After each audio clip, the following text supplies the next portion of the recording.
Kalau Oke, baik. Untuk market review atau market case ya, saya tambahkan. Yang pertama, selalu saya soroti mengenai kondisi dari dolar Amerika atau greenback. Ya, dolar Amerika di hari ini bergerak stabil, sideways atau konsolidasi. Kalau teman-teman pernah melihat atau membaca kata-kata seperti itu artinya sama, sideways, stabil ya, seperti itu. Ini kita bisa lihat dari indeks dolarnya atau DXY. Kemarin berada di level 1388, pagi ini stay dia 1388 ya. Padahal kita tahu semalam ada rilis data ISM Service PMI. Itu dirilisnya memang negatif ya untuk dolar Amerika. Kita tahu Amerika 70%-nya GDP-nya berasal dari sektor jasa. Makanya apabila semalam rilis data sektor jasanya negatif untuk dolar Amerika, menguntungkan, tergantung kalian ingin trading di pair apa ya, seperti itu yang pertama. Yang kedua, nilai yield obligasi dengan tenor 10 tahun ini sudah mulai kembali bangkit. Ini yang mendukung penguatan dari dolar Amerika. Namun kalau saya prediksi pergerakan dolar Amerika atau greenback di hari ini cenderung sideways. Karena apa? Menunggu, nanti malam akan banyak sekali rilis data. Yang pertama ada ADP non-farm employment change. Yang kedua ada JOLTS jobs opening. Yang ketiga ada pernyataan dari Ketua Bank Sentral Amerika yaitu Jerome Powell. Seluruhnya sangat berpengaruh terhadap pergerakan market. Ya, seperti itu. Oke, nah kita bahas satu persatu secara fundamental, baru nanti kita hubungkan terhadap pergerakan market. Untuk Powell nanti malam sekitar jam 10, bukan tengah malam ya, tapi di jam 10 berbarengan dengan rilis data JOLTS jobs opening, Powell diprediksi akan memberikan clue, sinyal mengenai pertemuannya atau meetingnya pada bulan Maret ini di tanggal 20-an ke atas.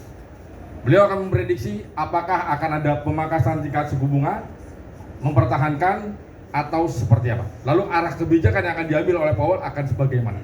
Ini sangat ditunggu oleh pergerakan market. Itu yang pertama. Yang kedua, Powell juga akan memberikan clue bagaimana wacana mengenai pemangkasan tingkat suku bunga, apakah di bulan Juni atau tidak. Seperti itu. Karena apa? Kita tahu saat ini menurut FedWatch adalah alat survei yang sangat independen bahwa Bank Sentral Amerika akan mulai memangkas tingkat suku bunganya itu di bulan Juni. Ini sudah sekitar 70% menurut FedWatch bahwa The Fed akan memangkasnya di bulan Juni, seperti itu. Ya. Sekarang tinggal kita hubungkan terhadap pergerakan market. Gold, emas, kemarin tertinggi di level 2141, terendahnya 2110, sekitar 30 poin pergerakannya. Nyaris menyentuh level all time high-nya 2149. Tidak lama menyentuh level 2141, junam lagi dia. Kalau kalian perhatikan, hal yang sama pernah terjadi. Begitu menyentuh level 2149, langsung turun dia. Bahkan pada saat menyentuh level 2149, langsung turun ke level 2020, pergerakan sekitar 129 poin. Tapi kemarin bergerak sekitar 30 poin, ya. Secara teknikal, pergerakan gold di hari ini akan junam, akan turun. Ke level berapa Pak kira-kira? Kalau saya prediksi, pergerakan sekitar 30 poin atau bahkan lebih. Ya, karena kenapa? Flashback, history repeat order, itu adalah istilah trading. Jadi pergerakan yang pernah terjadi akan terulang. Saya coba flashback ke teman-teman. Kalau kalian perhatikan, setiap hari Senin bisa terjadi gap.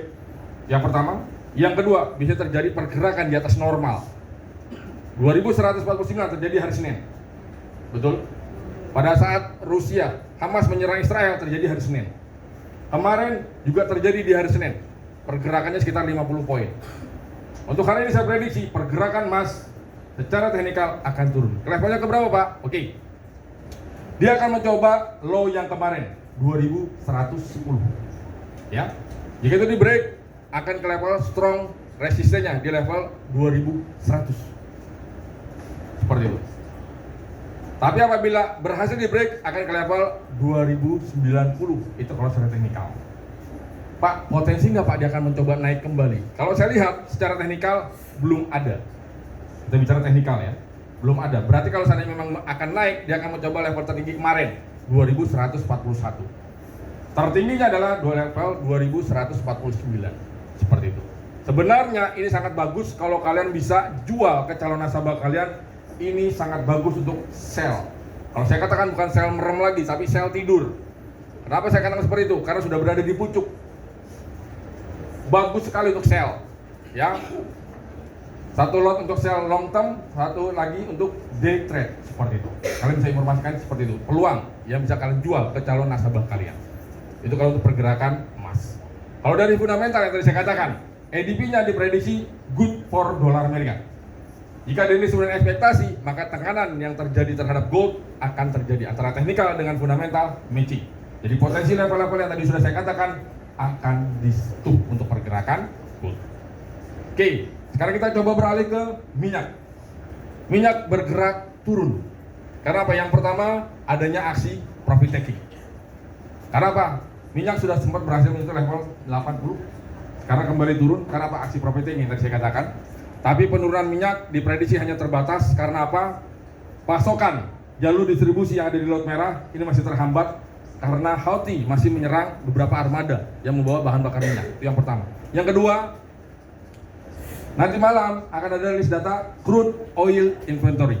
Diprediksi akan berkurang. Jika sesuai dengan ekspektasi, maka harga minyak akan kembali naik, akan kembali rebound seperti itu. Oke, ini harga minyak. Lalu kita coba beralih ke forex, major rate, euro, pound sterling, Aussie serta yen. Aussie yang pertama, karena kenapa? Tadi tepat di jam 7:30 ada rilis data GDP Australia. Dirilisnya sesuai dengan ekspektasi.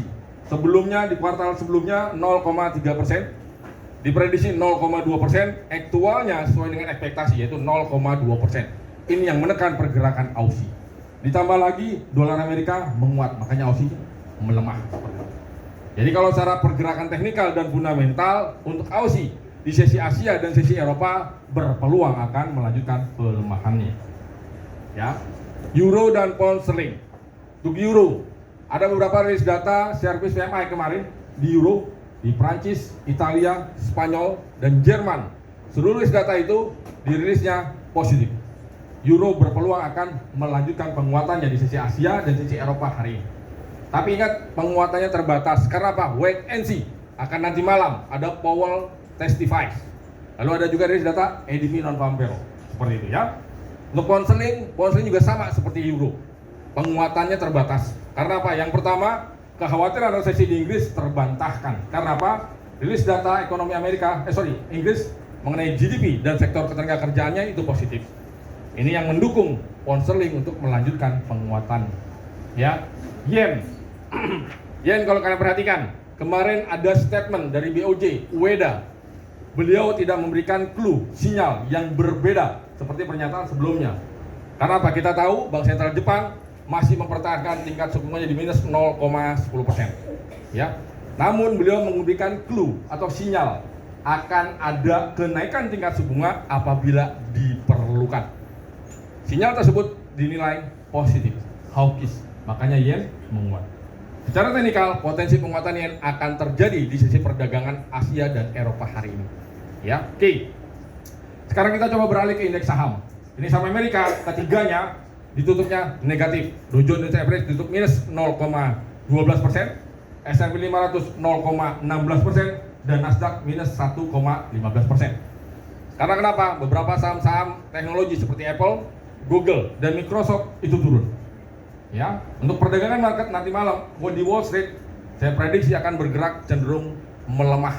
Karena apa? Ekspektasi bahwa beberapa rilis data ekonomi Amerika positif seperti itu. Nikkei dan Hang Seng. Nikkei, saya pernah katakan ke teman-teman, sudah berhasil menyentuh level tertinggi selama 34 tahun. Tertinggi Nikkei 40.325. Sekarang bergerak, tadi terjadi gap down di level 39.700 seperti itu. Potensi akan turun Nikkei semakin besar. Karena apa? Aksi profit taking. Pernah saya info ke teman-teman, sangat bagus sekali untuk sell di Nikkei. Ya. Lalu di Hang Seng secara teknikal berpotensi juga akan melanjutkan penurunannya. Karena apa? Yang pertama, meskipun Cina sudah menggelontorkan yang namanya stimulus sebesar 41,3 miliar yuan, tapi belum mampu menggerakkan ekonomi Cina secara simultan, berkelanjutan. Ini yang berpotensi bahwa Hang Seng masih akan melanjutkan penurunannya seperti itu ya. Oke, nanti malam kita akan kembali webinar plus live trading. Linknya saya akan share di grup. Dan saya informasikan juga ke teman-teman bahwa Jumat besok itu kita ada yang namanya event nasional Bulls and Bear Talk Show. Jadi kita kolaborasi dari seluruh RMB yang ada di Indonesia, seluruh cabang yang ada di Indonesia. Jadi kita akan membahas mengenai antara fundamental dan teknikal, lebih dominan mana. Plus kita akan live trading risk data non-farm payroll. Jadi di minggu ini, Rabu, Kamis, Jumat kita langsung webinar plus live trading ya. Untuk linknya saya akan share di grup. Oke, terima kasih. Ada yang mau ditanyakan silakan.